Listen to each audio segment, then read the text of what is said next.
आपने देखा होगा कि जहाँ भी माँ दुर्गा की पूजा होती है, वहाँ माता की मूर्ति के साथ उस परम शक्तिशाली असुर महिषासुर की भी प्रतिमा माता के साथ होती है।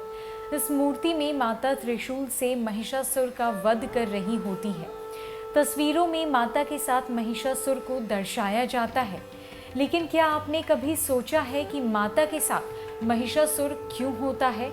दरअसल इसके पीछे माता का करुणामय हृदय है, जो शत्रुओं पर भी दया भाव रखता है। देवी भागवत पुराण में कथा है कि रंभ नामक एक असुर था, जिसने अग्निदेव की तपस्या से एक पुत्र को प्राप्त किया था, जो एक महिषी यानी भैंस से उत्पन्न हुआ था। इसीलिए वह महिषासुर कहलाया।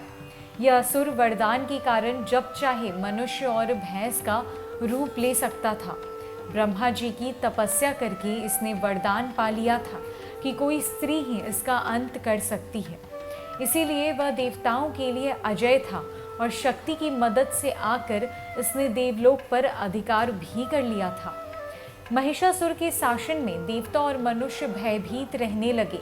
ऐसे में सभी देवी देवताओं ने अपने तेज को मिलाकर एक तेजोमय शक्ति को प्रकट किया, जो स्त्री रूप में अवतरित हुई।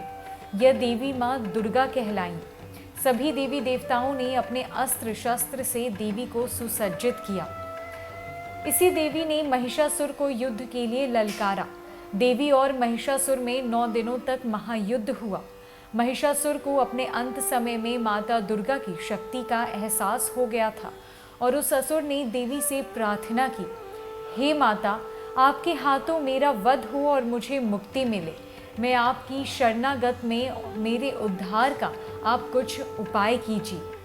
शरण में आए हुए असुर पर माता ने करुणा दृष्टि दिखाई और वरदान दिया कि मेरे हाथों से मृत्यु को पाकर तुम्हें मेरा सायुज्य प्राप्त हो जाएगा और मेरे साथ तुम्हारी भी पूजा की जाएगी।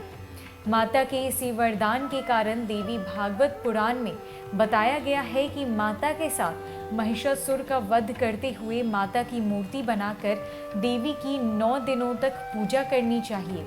इससे भक्तों को भोग और मोक्ष की प्राप्ति होगी।